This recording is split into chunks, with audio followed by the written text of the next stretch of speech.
अपने के वीरगंज के जो ताज़ा अपडेट आ रहा, ताज़ा अपडेट से शुरुआत करें। वीरगंज में अपने के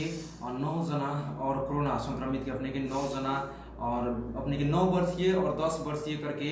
9 गो अपने के संक्रमित जौन बाटे थपल गई बाटे और भी थपल गई बा। वीरगंज में 9 वर्ष के और 10 वर्ष के बालक सहित अपने के 9 जना संक्रमित थपल गई बा। इस जानकारी से अपने के हमने की शुरुआत करें और इस जानकारी जो बाटे अपने के ताज़ा अभी कुछ देर पहले अपने के स्वास्थ्य तथा जनसंख्या मंत्रालय के अपडेट अनुसार अपने के जानकारी आई घटे जो जानकारी अपने के बीच में हमने ले आवे प्रयास कर रहे हैं। और ताज़ा अपडेट रहल बाटे जो अपने के जानकारी रहल बाटे कि अभी के संक्रमित संख्या जो रहल बाटे वीरगंज के मात्र अगर बात की जाए तो वीरगंज के संक्रमित संख्या में अपने के विशेष हमने के जानकारी क्रमशन की 2 जना अपने के 9 वर्ष के 10 वर्ष के बच्चा सहित अपने के अभी के ताज़ा अपडेट रहल 9 जना और संक्रमित थपल गई बाटे। अर्थात अभी तक के संक्रमित संख्या जो रखा टोटल संक्रमित संख्या 58 गो रखा 9 गो में और थपल गई बा। ये भी अपने के जानकारी करावे प्रत्यक्ष प्रसारण से और विभिन्न जगह के जो अपडेट आ रहा बा अपडेट अपने कराइए और हमने के विभिन्न समय में अपने के बीच में आके और साथ साथ में अपने के जानकारी जो बाटे अपने के बीच में हमने रखे एग्जाम्सन अभी के ताज़ा जो अपडेट रहल बा। और ये ताज़ा अपडेट अपने के वीरगंज के 9 वर्ष और 10 वर्ष के वो भी अपने के शुक्रवार अर्थात आज मात्र जो रिपोर्ट आयल बा वो रिपोर्ट के मद्देनजर रखते हुए आज जो रिपोर्ट आयल बा वो रिपोर्ट में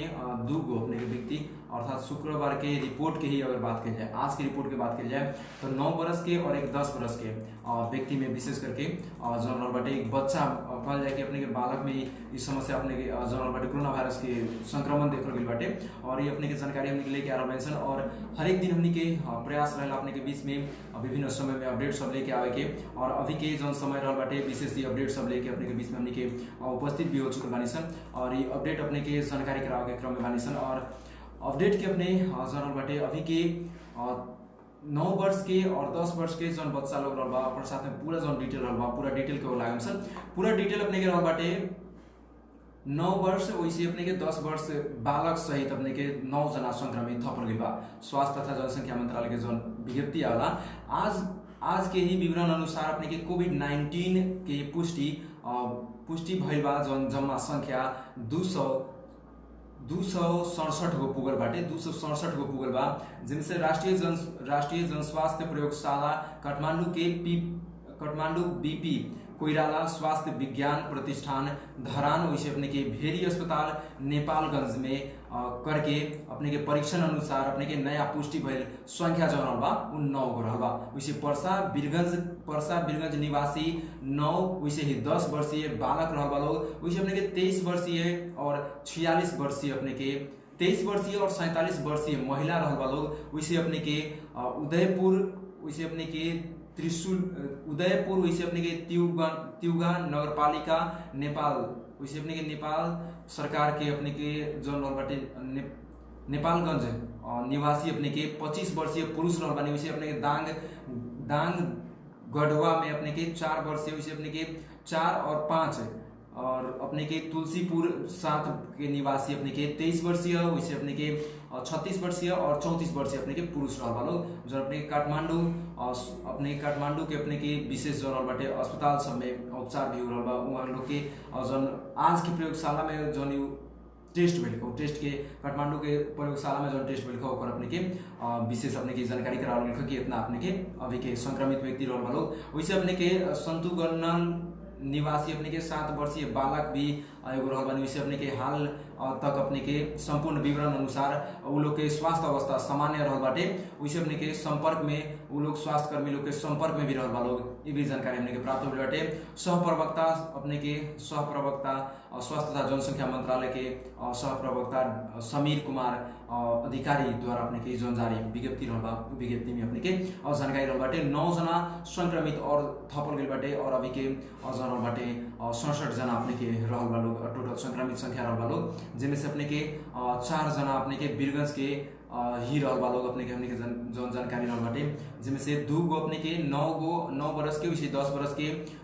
बालक रहल बा लोग तो वैसे अपने के 23 वर्षीय और 47 वर्षीय महिला रहल बा लोग अर्थात 4 जना वीरगंज के रहल बा लोग तो बाकी अपने के उदयपुर वैसे अपने के विभिन्न जगह के रहल बा लोग। ये अपने के जानकारी अपने के ताजा अपडेट जोड़ल मेंशन और ये लगाया अपने के अभी के नेपाल में कोरोना वायरस संक्रमित के संख्या की अगर बात की जाए तो नेपाल में अभी के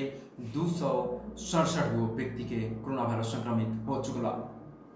इस जानकारी के साथ साथ में अपने के विभिन्न जगह के जोन अपडेट भी रहल बा वो अपडेट भी अपने करावे के प्रयास रहल हमनी के, और अभी के जनरल बाटे विभिन्न जगह के जोन अपडेट रहल बा वो अपडेट भी करावे के हमनी के प्रयास में बानी सन। और साथ साथ में आज के अपने के 2 नंबर प्रदेश के जोन अपडेट रहल बा 2 नंबर प्रदेश के भी अपडेट अपने के बीच में हमनी के रखेम सन। साथ साथ में अपने के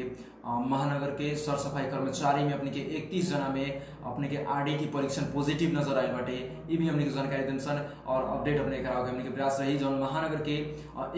21 जना अपने के कर्मचारी में आरडीटी परीक्षण पॉजिटिव आयल बाटे, ऊपर हमने के ध्यान देन सन। काठमांडू महानगर पालिका काम करे वाला 31 जना में कोरोना वायरस कोविड-19 के पॉजिटिव देखल गई बाटे। शुक्रवार ही कल गई रैपिड डायग्नोस्टिक परीक्षण में 31 जना में पॉजिटिव देखल गई रहे। महानगर पालिका के स्वास्थ्य विभाग में वैसे अपने के प्रमुख नरेंद्र बिलास वज्राचार्य जानकारी दिले बानी। वैसे अपने के पॉजिटिव देखला के बाद में अपने के अधिकांश सर सफाई कर्मचारियों में रहल वालों ये भी हमने के जानकारी प्राप्त हो रहल बाटे। 31 जना में पॉजिटिव देखल गई बाटे, 31 जना में के रिपोर्ट जो रहल बा वो पॉजिटिव देखल गई बा। महानगर में सर सफाई में काम कर रहल कर्मचारी लोग में 31 जना में पॉजिटिव जो रिजल्ट अपने के देखल गई बा वो भी अपने के जानकारी करा रहल बा। ये 31 जना में पॉजिटिव रिजल्ट जो देखल गई बा ये अपने के आरडीटी परीक्षण के रहल बाटे, अर्थात अपने के रैपिड टेस्ट के रहल बाटे, ये अपने के जानकारी हमने के करा रहल बानी सन। और हमने के विशेष अपने के जानकारी कराम सन जो अपडेट रहल बा ये अपडेट करावे के क्रम में बानी सन। और हमने के नियमित अपडेट जो रहल बा अपने के सुबह के 7:20 में वैसे रात के 9 बजे अपने के बीच में हर एक दिन लेके आ रहल बानी सन। और ये अपडेट से अपने के विभिन्न जानकारी रहल बा वो जानकारी भी अपने के करावे के हमने के प्रयास रहल बा। साथ साथ में अभी के जानकारी के क्रम में जो 31 जना में पॉजिटिव नजर आइला के बाद में वो लोग के स्वाब भी संकलन करके और पुनः टेस्ट खातिर भेजल गइल बा। और साथ साथ में वो लोग के क्वारंटाइन में रखे के भी व्यवस्था मिलावल गइल बा, ये भी हमने के जानकारी प्राप्त हो रहल बाटे। जो अपने के काठमांडू महानगर पालिका के स्वास्थ्य क्षेत्र में कर्मचारी लोग जो रहल बाटे सर सफाई कर्मचारी लोग रहल बा उ लोग के 31 जना में कोरोना के संक्रमण देखल गइल बा, ये अपने के अपडेट हमने के करा रहल बानी सन। साथ साथ में विभिन्न जगह के जो अपडेट आ रहल बाटे कोरोना वायरस संबंधी जो अपडेट सब रहल बा उस संपूर्ण अपडेट अपने के बीच में हमने के लिए आगे प्रयास कर रहल सन। और साथ साथ में अपने के अभी तक के टोटल अगर बात की जाए तो नेपाल के परीक्षण भइल जो रहल बाटे वो हमने के जानकारी कराम सन। अभी तक अपने के 36 जना कोरोना वायरस जीत के, अर्थात कोरोना वायरस से मुक्ति पाके कोरोना वायरस से लड़ के और जीत के घर लौटल अवस्था रहल बाटे। तो अपने के 24 को जिला के 200 अभी तक के अगर जो अपडेट करावल जाए तो 267 जना संक्रमित भी हो चुकल बा लोग, ये भी हमने के जानकारी करावल जाम सन। वैसे अपने के जौन बाटे प्रेस विज्ञप्ति जो आज के रहल बाटे प्रेस विज्ञप्ति के द्वारा भी जो जानकारी मिलल वो भी जानकारी अपने के बीच में रखे चाहम सन। और जो विशेष अपने के प्रेस विज्ञप्ति रहल बाटे प्रेस विज्ञप्ति के मार्फत भी अपने के बीच में हमने के जानकारी रखे चाहम सन। कोरोना में अपने विशेष करके नेपाल में कोरोना संक्रमित के संख्या 267 गो पुगल बाटे। स्वास्थ्य तथा जनसंख्या मंत्रालय के प्रवक्ता अपने के डॉक्टर विकास देवकोटा अपने के अनुसार शुक्रवार 9 जना में कोरोना के पॉजिटिव अपने के नजर आयल लखटे पीसीआर परीक्षण में पॉजिटिव नजर आयल लख जो अपने के बीच में हमने के अपडेट भी करेनी सन। और अभी के जो अपडेट आयल बाटे पुनः 9 जना में पॉजिटिव नजर आयल बाटे। अभी के 9 जना में रिपोर्ट जो पॉजिटिव आयल लखटे ओकरा आवे संगे ही कोरोना संक्रमित उस समय में 3 बजे के करीब 4 बजे के जो अपडेट रहलक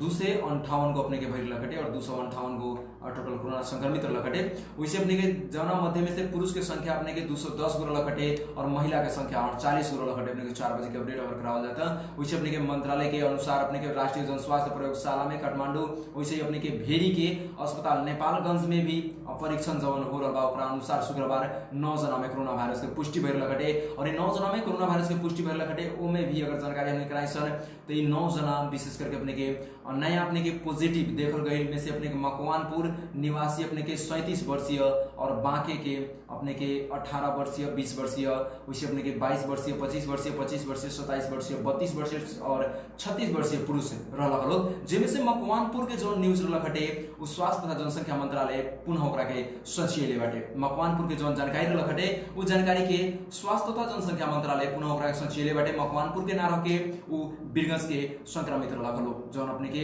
सुबह के 9 जना व्यक्ति में अपडेट रहल 9 जना व्यक्ति में कोरोना वायरस के पुष्टि के अपडेट रहल हटे उ 9 जना विशेष करके मकवानपुर के ना रह के वीरगंज के अर्थात अपने के पर्सा जिला के रहलक लोग, ये भी अपडेट अपने करावे चाहसन। और संपूर्ण अपडेट के साथ साथ में जो अभी के अपडेट रहल बा, ये अपडेट के अपने पूरा संपूर्ण अपडेट रखे चाहसन। वैसे अपने के विराटनगर स्थित अपने के कोसी अस्पताल के उदयपुर में अपने के 25 वर्षीय पुरुष डिस्चार्ज होके अपने के और कोरोना से जीत के और संगे अपने के 36 जना घर पहुंचल के भी अवस्था रहल हटे। वैसे अपने के उ लोग के अस्पताल में अपने के अस्पताल में भर्ना होके और 27 दिन में डिस्चार्ज भइल भी अवस्था रहल बाटे। 27 दिन में वहां के डिस्चार्ज भी भइल बनी, ये भी हमने के जानकारी अपने के प्राप्त रहल बा। वैसे अपने के मंत्रालय के अनुसार अपने के अभी तक के पीसीआर विधि से अपने के 23 जना में अपने 23,914 गो नमूना परीक्षण भइल बाटे, जेमे से संक्रमण जो रहल बाटे उस संक्रमण बढ़ला के अपने के खतरा देखते ही क्षेत्र में मंत्रालय सब विभिन्न क्षेत्र सब में मंत्रालय के अपने के परीक्षण करे के दायरा जो बा ओकरा के बढ़ावल भी गइल बा, ये भी हमने के जानकारी प्राप्त भइल बाटे। वैसे अपने के आरडीटी विधि से अपने के अभी तक 63,000 अभी तक की अगर बात की जाए तो 63,805 गो अपने के 63,000 अभी तक 85 जना के आरडीटी अपने के परीक्षण भी भइल बाटे, नमूना परीक्षण भइल बाटे। वैसे अपने के अभी तक के क्वारंटाइन की अगर बात की जाए तो 15,683 जना अपने के क्वारंटाइन में भी रहल बा लोग। वैसे उपत्यका के भीतर की अगर बात की जाए तो 27, वैसे अपने के बाहर की बात की जाए तो 240 करके 267 जना अपने के आइसोलेशन में भी रहल बा लोग। वैसे अपने के 24 को जिला के संक्रमण के अगर कल जाए मद्देनजर रखते हुए प्रवक्ता देवकोटा के अनुसार अपने के 24 को जिला में संक्रमित देखल गई बाटे, जना मध्य अपने के प्रदेश 1 में 35 वैसे अपने के प्रदेश 2 में 100 व्यक्ति संक्रमित रहल बाटे लोग। प्रदेश अपने के बात की जाए 1 में 35 को व्यक्ति संक्रमित रहल बालो, तो प्रदेश नंबर 2 में 100 व्यक्ति संक्रमित रहल बालो। तो बागमती प्रदेश में अभी तक 13 आदमी संक्रमित रहल बा, गंडकी प्रदेश में 3 आदमी, वैसे अपने प्रदेश नंबर 5 में 102 आदमी संक्रमित रहल बाटे। और वैसे अपने के सुदूर पश्चिमांचल प्रदेश में 5 जना संक्रमित रहल बालो। ये अपने के जौन लगत ताजा अपडेट रहल बा, विभिन्न जगह जौन जानकारी रहल बाटे अपने के बीच में हमनी के लेके आई रहल बानी सन। और इस जानकारी के क्रम में अपडेट करावे क्रम में हमने के साथ में कमेंट्स से भी जुड़ल वालों, हमने के साथ में विभा मेहता मैम देख रहल बानी, नमस्ते मैम। वैसे हमने के साथ में अनिल शाह जी भी देख रहल बानी, अनिल शाह हमने के लिख रहल बानी ऑल नेपाल में 9 जना बालोग, वैसे हमने के लिख रहल बानी अनिल शाह जी। वीरगंज में 4 जना हो, एकदम वीरगंज में 4 जना बालोग, वैसे बालक में अपने के 9 वर्ष 10 वर्ष और 23 वर्षीय, वैसे अपने के 47 करके 4 जना लोग पर्सा जिला में रहल लोग, एकदम पर्सा जिला के 4 जना रहल लोग। वैसे अपने के दिव्य प्रकाश अपने के चतुर्वेदी जी भी लिख रहल बानी you are doing too good. वैसे अपने के वहां लिखता नहीं कति जना हो, वीरगंज में 4 जना वीरगंज में रहल लोग, वीरगंज को वीरगंज में 4 जना रहल लोग। वैसे अपने के वीरगंज को बोला यार वीरगंज में 4 जना रहल वालों, ये अपने के हमने के जानकारी करावे संगे से अनिल शाह जी, विभा मेहता मैम जी वैसे हमने के साथ में देख रहल वालों। और संपूर्ण में हमने के जानकारी करावे के क्रम में बानी सन। वीरगंज में अपने के अभी 4 जना के आइल, लेकिन एकरा से पहले के भी जो जानकारी रहल वो भी हमने के जानकारी करावे सन कि मकवानपुर के जो आइल बाटे खबर कि मकवानपुर में एगो व्यक्ति में जो संक्रमण देख रहल बाटे, वैसे अपने के 8 गो जो बाटे दोसर जिला के रहल वालों, उमे भी अपने के मकवानपुर के ना रह के विशेष करके वो व्यक्ति जो रखल लोग अपने के पर्सा जिला के रहल बाटे लोग, ये भी अपने के विशेष करके स्वास्थ्य तथा जनसंख्या मंत्रालय ओकरा के खुलासा कइले बा। ये भी अपने के जानकारी जो रहल बाटे अपने के बीच में हमने के ये भी अपडेट अपने के लेके आमसन और जानकारी करामसन। और साथ साथ में अपने के विभिन्न जगह जो अपडेट रहल बा वो भी अपने के जानकारी करावे के क्रम में बानी सन। वैसे मकवानपुर के जो अपडेट रहलक है वो अपडेट के ऊपर भी हमने के ध्यान देन सन कि मकवानपुर के विशेष जोन अपडेट उतरलक हटे कि महान अपने के मकवानपुर में थप जोन संक्रमित भइल वालों, तो मकवानपुर में ना होके वो पर्सा जिला के ही रहल लोग, ये भी हमने के अपडेट जोन मिलल था वो भी अपने के जानकारी हमने कराम सन। अभी के ताजा अपडेट जो आ रहा विभिन्न जगह जो ताजा अपडेट रहा वो भी अपने के ताजा अपडेट भी हमने के करावे के प्रयास में बानी सन। और साथ साथ में अपने के जोन भी जानकारी बाटे वो जानकारी हमने के कमेंट के मार्फत भी अपने जानकारी हमने के ले सकता नहीं, हमने कमेंट करी और उस जगह के हमने के अपडेट करावे के प्रयास करम सन। और अभी के क्रम में हमने के अपडेट करावे के भी प्रयास अपने करबे सन। विभिन्न जगह के जो जानकारी रहबा वो जानकारी के विषय अपने के विशेष मकवानपुर के 1 जना नारा के पर्सा जिला के सुबह के 9 गो संक्रमित से एगो संक्रमित अपने के पर्सा जिला के रहल कटे और अभी 4 गो संक्रमित निकल बाटे, अर्थात अपने के पर्सा जिला के अगर बात की जाए मात्र अपने के अर्थात प्रदेश नंबर 2 में अगर बात की जाए तो प्रदेश नंबर 2 में अभी के 105 गो संक्रमित टोटल हो चुकल बाटे पर्सा जिला के अगर खाली बात अपने कल जाता। और ये विभिन्न जगह जो अपडेट बाटे अपडेट कराओ के अपने क्रम में बानी सन और साथ साथ में अपने के विभिन्न जगह जो अपडेट आ रहा जानकारी आ रहा अपने के बीच में हमने के लिए आओ के प्रत्यक्ष प्रसारण से प्रयास रहेगा। और विशेष करके प्रत्यक्ष प्रसारण अपने सुबह के 7 बजे से अपने के नियमित रूप से सुन सकता नहीं, वैसे रात के अपने 9 बजे से नियमित रूप से अपने ये प्रत्यक्ष प्रसारण हमने के साथ में देख सकता नहीं और सुन सकता नहीं अपने प्रत्यक्ष प्रसारण हमने के विषय। और हमने के साइट पर भी जाके www.birgansanjal.com पर भी जाके प्रत्यक्ष प्रसारण अपने लाइव देख सकता नहीं। अभी की अपडेट कराओ के क्रम में हमने के विभिन्न जगह जानकारी जानकारी जरूर चाहसन और बिरगंज की जानकारी पुनः अपने ग्राम के बिरगंज में अपने 4 जना संक्रमित व्यक्ति नजर आए वाला लोग आज मात्र अपने के 4 जना में संक्रमित देख रहे बाटे। और अभी की अगर बात की जाए तो बिरगंज के संपूर्ण पत्रकार के अर्थात मीडिया कर्मी के जोन रिपोर्ट रखटे उ भी रिपोर्ट अभी के नहीं खे आए हमने कह के अभी जानकारी प्राप्त हो रहा बाटे। और अभी यहाँ के पहले के जो रिपोर्ट रखटे उ रिपोर्ट सब ही आज जो चेक होल बाटे हुआ बाटे। अभी मीडिया कर्मी लोग के रिपोर्ट जो बाटे 108 गो और टोटल अपने के 129 गो वो अभी के 129 गो मीडिया कर्मी लोग के भी रिपोर्ट अभी नहीं खे आए भी हमने के जानकारी प्राप्त हो रहा बाटे। साथ साथ में 2 गो मीडिया कर्मी में नजर आने के बाद में विशेष कोरोना वायरस नजर आने के बाद में 129 गो मीडिया कर्मी लोग भी अर्थात पत्रकार लोग अपने के पर्सा जिला के विभिन्न जगह से चेक कर ले रहे लोग। लेकिन अभी के अवस्था में जानकारी अपने कारण से 129 जना में से अभी के रिपोर्ट नहीं खेल जना कारण से अभी के रिपोर्ट कहल जाए कि संतुष्टिजनक हमने के फेवर में कहल जाए कहे संपूर्ण पत्रकार जगत ही अगर पर्सा जिला कहल जाए तो अपने के त्रासित माहौल में रहा बा। और ऐसे माहौल में रिजल्ट के अगर कहल जाए तो रिजल्ट के वेटिंग में भी सब कोई रहा बा। और अभी के अवस्था में बात की जाए तो अपने के पर्सा जिला के विभिन्न जगह से जो अपडेट आ रहा बा वो अपडेट भी अपने कराओ के अपने के प्रयास रहा। और साथ साथ में अपने के अपडेट पुनः भी सुबह 7 बजे अपने के 7:20 में जुड़े कमीशन और हमने के साइट से अपने के अपडेट कराई रहा है। अभी के प्रत्यक्ष प्रसारण से अपने के अगर कोई सवाल रहा बा तो हमने छोड़ सकता नहीं, या फिर अपने व्हाट्सएप पर हमने के 9869969688 पर अपने व्हाट्सएप कर सकते नहीं। व्हाट्सएप नंबर पर अपने के हमने के विशेष करके जौन भी अपने के वीडियो या फोटो सब रही हमने के